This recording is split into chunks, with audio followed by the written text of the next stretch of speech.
Olá, hoje nós vamos falar sobre o modernismo no Brasil. Vamos começar a falar do modernismo, né? Se vocês estão lembrados, nós estamos falando de literatura. Lá começamos o ano falando das vanguardas europeias, depois estudamos o pré-modernismo e agora nós vamos entrar no modernismo, tá?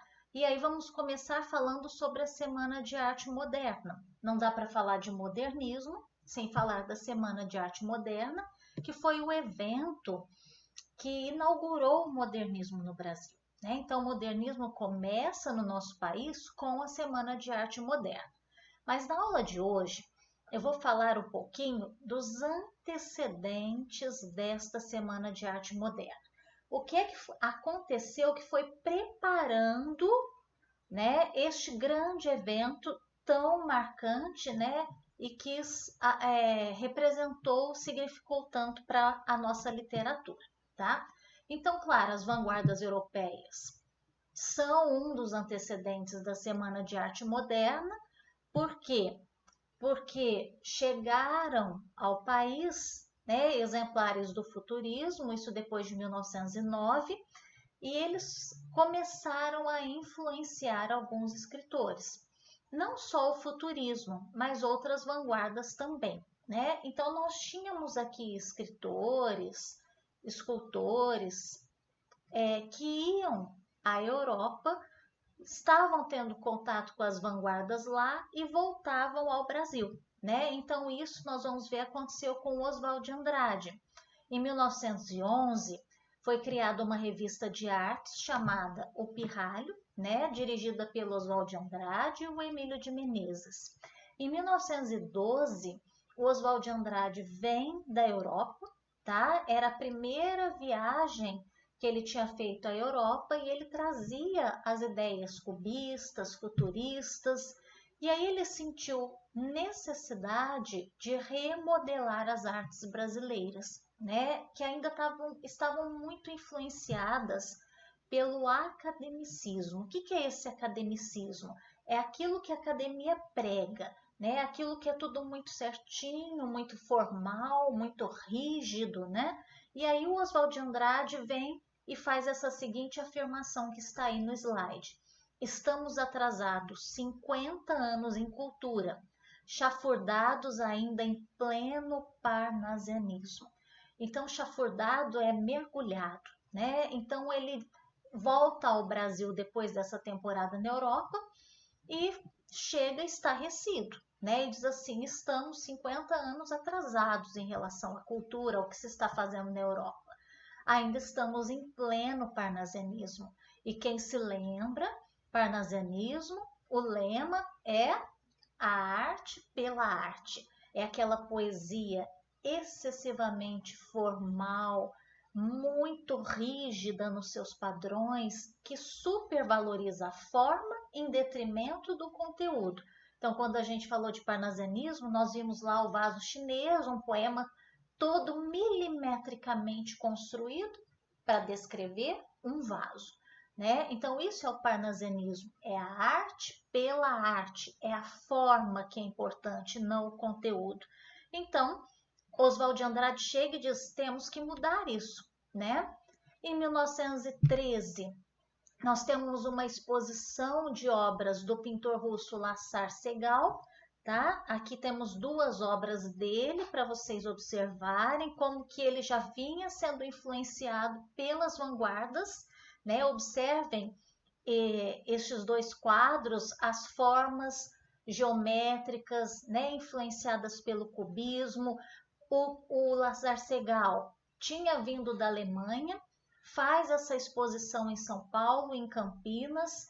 Elas são recebidas friamente, né? Uma fria polidez. O que é polidez? É você ser educado, tá? Então, receberam a exposição dele, mas não foram calorosos, não elogiaram.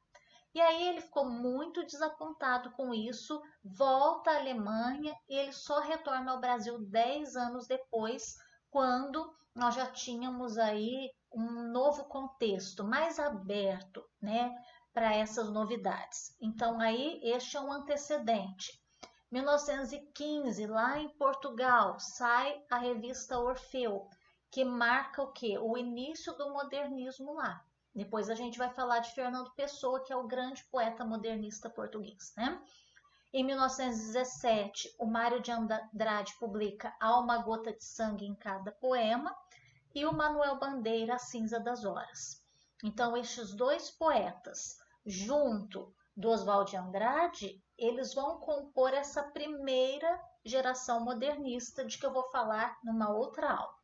Em 1917, há um fato muito marcante e significativo nesses antecedentes. É a exposição da Anita Malfatti. Então, nós temos aqui também dois quadros pintados por ela, A Boba e O Homem Amarelo.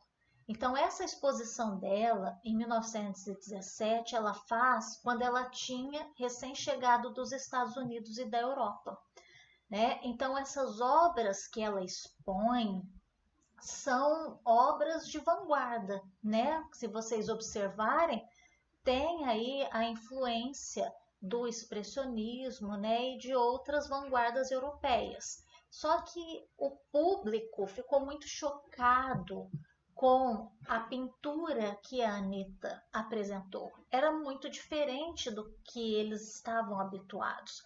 E houve uma crítica do Monteiro Lobato, publicada no Estado de São Paulo, em que ele foi muito rígido, para não dizer grosseiro, sabe, no comentário que ele fez da exposição dela. Então, aqui tem um trechinho do que ele fala, tá? Ele deu como título do artigo que ele publicou no Estado de São Paulo, Paranoia ou Mistificação. Há duas espécies de artistas, uma composta dos que veem normalmente as coisas. A outra espécie é formada pelos que veem anormalmente a natureza e interpretam-na à luz de teorias efêmeras. Tudo que é efêmero é passageiro, superficial, sob a sugestão estrábica de escolas rebeldes. O que é o estrábico? É o vesgo, tá? Que enxerga, né, assim, turvo. Surgidas cá e lá como furúnculos da cultura excessiva. Embora eles se deem como novos precursores de uma arte a vir, nada é mais velho do que a arte anormal ou teratológica. Nasceu com a paranoia e a mistificação. Essas considerações são provocadas pela exposição da senhora Malfatti, onde se notam acentuadíssimas tendências para uma atitude estética forçada no sentido das extravagâncias de Picasso e companhia. Né? Então, quando a gente falou lá do Picasso, né, o representante do cubismo, então ele influenciou a pintura da Anita e o Monteiro Lobato vem e faz essa crítica ferrenha à exposição dela. Né? Em 1919, nós vamos ter a publicação de Carnaval, do Manuel Bandeira, mais uma obra que vem preparando esse novo movimento literário.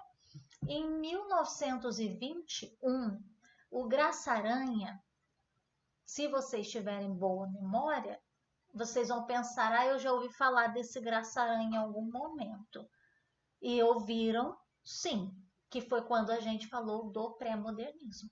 Porque eu falei do Euclides da Cunha, né, dos Sertões, nós falamos do Lima Barreto, nós falamos na poesia do Augusto dos Anjos e eu falei do Graça Aranha. Só que o Graça Aranha era já um escritor consagrado, membro da Academia Brasileira de Letras, e ele vem em 1921, chega da Europa todo entusiasmado com as vanguardas. E aí ele apoia o grupo paulista que já está organizado e amadurecido para realizar a Semana de Arte Moderna. Então, quem dá este empurrão, vamos dizer assim, para a semana acontecer é o Graça Aranha, tá? Até porque eles todos eram financeiramente bem, né? Eram todos de famílias paulistanas, assim, bem-sucedidas. Vocês veem que eles vão à Europa, eles vão aos Estados Unidos, né?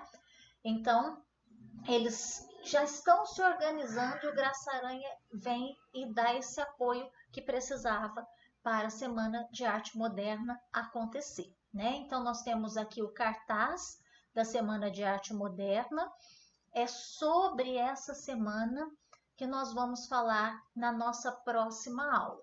Então, hoje, o que eu queria trazer para vocês, esses antecedentes, né? O que é que veio preparando a Semana de Arte Moderna. E vou encaminhar para vocês esses links, tá? De 2 vídeos sobre a Semana de Arte Moderna de 1922, tá?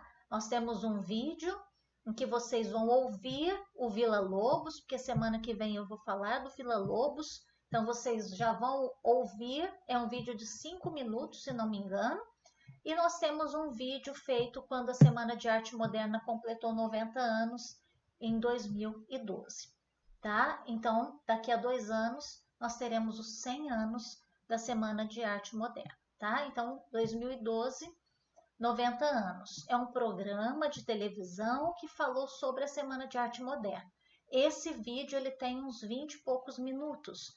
A minha sugestão é que vocês assistam a ele nesta semana, tá? É a tarefa desta semana para vocês. Assistirem a esses vídeos, eu vou mandar um resumo deste conteúdo para vocês se familiarizarem com o que foi a Semana de Arte Moderna.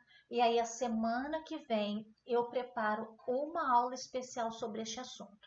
É um assunto muito importante. Quando se pensa em termos de literatura, são muitas as questões que vêm sobre a Semana de Arte Moderna, sobre o modernismo, tá? Então, mesmo quando nós vamos escrever um texto, fazer um artigo de opinião, uma dissertação argumentativa, dá para a gente relacionar essa semana o modernismo a vários temas, tá? Então, entender esse conteúdo é importante, assistir a esses vídeos é importante. Então, eu vou encaminhar todo esse material para vocês esta semana e a semana que vem a gente fala especificamente da Semana de Arte Moderna, tá bem? Então, uma boa semana de estudos para vocês. Qualquer dúvida, já sabem, estou à disposição, me mandem mensagens com sugestões, perguntas, o que vocês precisarem, vocês sabem que eu estou sempre à disposição de vocês, tá? Então, um abraço, uma boa semana e até a nossa próxima aula, tá bem?